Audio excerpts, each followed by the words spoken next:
Hey folks, if you're looking for an in-depth review, you're in the right place, and today I'm going to be talking about Team KwaKwa's side-scrolling action roguelite, Helvetii, which leans into the sort of stylish combat at the heart of many spectacle fighters. But did I ultimately enjoy roaming through its selection of stages, or was this experience galling from start to finish?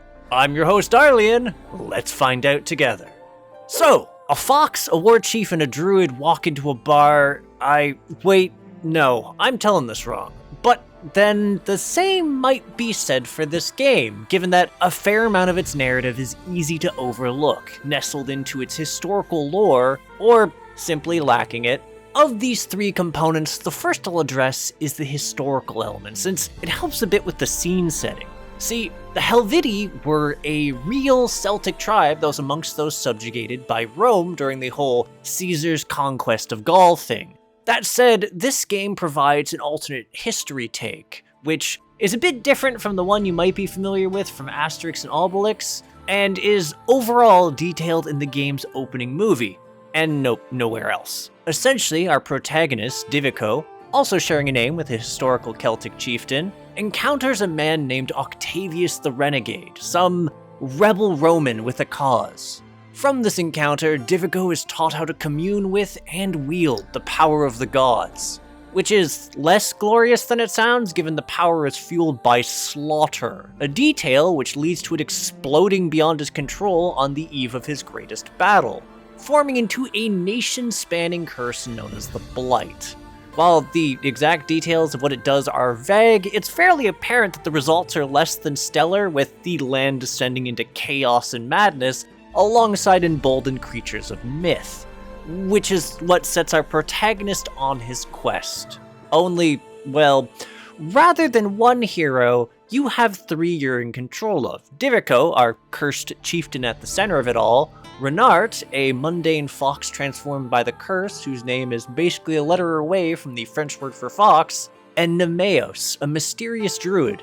Assumably, they're all traveling together towards the heart of the calamity in order to undo the curse, but this is also where the first bit of narrative weirdness crops up, alongside a sense of things being glossed over, because while you essentially get an introduction to Divico, the same can't be said of his peers. They're just sort of there, with little detail provided to their background or what the stakes are for their involvement.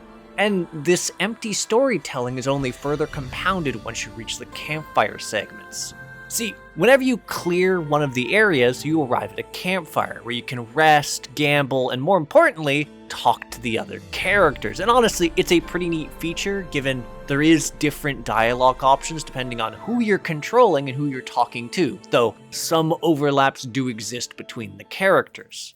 That said, while these scenes do help to provide some personality to our cast, they ultimately wind up feeling a bit like fluff, especially since they leave so many unanswered questions, including ones that the game itself poses. For instance, you never actually get any context on how the druid, Renart, or even Divico really meet. There's a line about the curse causing Renart's bipedal form, but it doesn't actually address his loyalty. Nemeos, likewise, is glossed over, which feels especially insulting given they allude to some history with her and where you're going, but never actually hash it out. And then we get to Octavius, and I honestly can't bring myself to care about the guy. His motivations in the game are thoroughly glossed over with the same irreverence as the other characters, to the point that we're never actually given context for what he's actually trying to achieve or why he even did it. He's just a catalyst for bad choices, and yes, he's important enough that there's at least some voice lines for him during his boss battle, so he can actually express disdain during the fight, but otherwise, his bearing in the actual story feels somewhat moot. As for the ending, initially it feels fairly brusque and unfinished, but ultimately, this didn't bother me that much since I quickly ascertained that it was hinting at a true ending. But, here's the thing. While the extra segments that accompany the true ending route are cool, the actual ending itself feels rushed. It's dramatic, but it still leaves a lot of questions, many of which are fundamentally built on all the gaps in the story leading up to this moment. In retrospect, it's actually pretty weird that one of my best sources of exposition throughout the entire game was the little shopkeeper, Bob the Owl, since the talk option at least provided me some tidbits about the monsters I was cheesing off in the current area. Okay, but that's enough narrative bits, so let's get into the guts of Helvetie's gameplay. Essentially, it's a 2D combat-focused roguelite that tasks players with clearing a slew of small battle arenas through a set of randomly generated stages, culminating in a fixed boss fight. Really, it's a simple enough formula, but what makes it stand out is the fact that each of the game's characters are equipped with a decent array of attacks which allow this game to pantomime elements of spectacle fighters. Chain attacks, launchers, extended aerial combos and slams, dash attacks with variants for being grounded or otherwise, projectiles that can be used as linkers and juggles and to maintain an enemy's stun, and even a high-risk, high-reward charge attack that provides decent damage in exchange for mana, but also requires a player to charge it uninterrupted since it resets if they take any damage and doesn't refund its cost. Each of the characters have their own particular take on these elements in their moveset, which all connect together somewhat differently, alongside character-specific quirks which help to further flavor their kit and make sure that the experience playing as them feels different. Divico, for instance, has access to heavy attacks, which allows him to guard crush enemies or interrupt them as they charge heavy attacks. These can also be weaved into his combos at different ports in order to act as finishers, with different options depending on when they're implemented, like knocking back an enemy or simply juggling them a little bit. It's a slower playstyle, but it does a lot of damage, and he can create openings in otherwise uninterruptible attacks. Renart, on the other hand, deals substantially lighter hits, but his combos pop out a lot faster. He has a built-in reposition that lets him slip to the other side of an enemy, and most importantly, his special quirk is that he can counter. While it lacks the combo ability of Divico's heavy attack, the ability to clear projectiles around him or essentially weave into the middle of a combo that you would have otherwise gotten knocked out of definitely helps to prolong combo chains, boost his style points, and just overall deal severe damage. And then we get to Nemeos, and well, she plays the most uniquely out of all of them. Honestly, the best way I could describe her would be like a more stripped down version of V from DMC5, given that her combat style has her project her pet crow as a projectile attack, focusing on playing keep away and juggling enemies by flicking the bird through them. In practice, it is a bit wonky since it does leave her vulnerable to an enemy sneaking up on her, since Kairos can take some time to return, but that's where the other half of her kit comes into play, since she gets a powerful knockback aura as her special ability as part of a transition to a powered up state. Essentially, in exchange for a certain amount of mana per second, she doubles her damage output, which definitely lets her mop up more fragile enemies. Yes, she does get majorly slowed down as she runs out of MP, but that's worth it.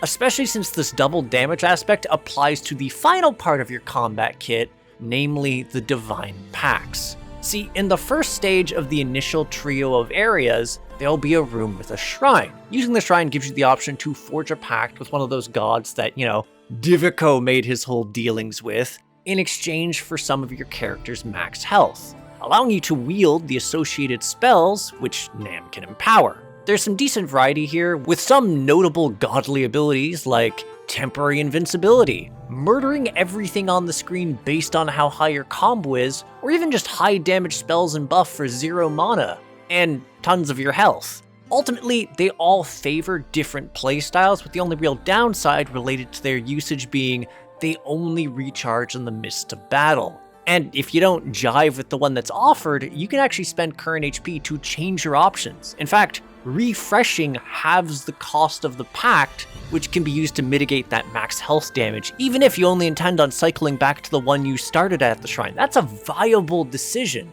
And also very useful since the game offers multiple pact levels with scaling costs. 15 max health initially, then 30, then 45, just to gain access to one of the random passive abilities associated with the currently selected god, which can be a bit of a crapshoot. See, some passives are universally useful, like Belenos reducing all incoming damage or boosting your max health. Others, on the other hand, are very specific, like increases to burning or bleed damage, and you have no way of predicting which one you're getting, and bad choices are locked in once you've spent the max HP on them. Yes, some of the damage can be mitigated courtesy of the shops, which spawn in the midst of the stage, since they can sell you options like stat-boosting food in order to replenish your health, alongside useful passive artifacts or keys to lock chests. But there's only one shop per stage with a fairly limited stock, and no actual guarantee that the food he's offering will even boost your health, or be all that good. Bob the Owl is a fickle, mercantile master, and he's also entirely absent during the final stage. Also, if you buy the item from him that passively grants your entire party the chance to buy relics normally relegated to chests from his shop, that will also overrate a slot meant for food, which only further compounds that whole fixing the damage the packs do to your health. And really, you can snag all your relics from the locked chests scattered about the stage, which, on that note, while the relic pool is small, the options are decent, with options that apply to anyone that picks them up, like causing dashes to inflict damage, as well as more character-specific options, like boosting Renard's parry window or the damage it does. Stuff enough of these onto one character and things begin to get absolutely silly. That said, whilst this all sounds like a nice recipe for making things simple, this isn't actually an option if you choose to engage with the game's true ending. See, Helvetii tells you exactly how to do it, and what it requires the player to do is to tackle each of the game's starting triumvirate areas with a different character. That's right, that ability to freely sort of choose between people isn't just there as window dressing, because it means instead of just piling all the relics and stat boosters on one character and ramming forward, you have to go out of your way to dilute your strength between 3 characters, tackling those increasingly difficult stages while weakened in this way. Not only does this make the party boosting relics feel substantially more powerful, despite their passive nature, it also makes the decision to follow through on a pact feel even more brutal than before, especially given that traditionally when a character dies, the game's done, even though the other characters technically exist. What's more, while you can acquire revives, which allow you to return from half health, a weak enough character can burn through them and punish the entire team, and you're only able to hold on to 3 of these at maximum. Even if the game offers you the option of buying an additional one from the shop, or a pact grants you 1 past 3, you are still stuck at 3. Still, the journey itself does feel worthwhile if you can get to the end. It is unironically a fantastic finale that provides a challenge and plays around with the established formula of how playing through a stage works. It's not the lengthiest thing, but it is a very fitting conclusion.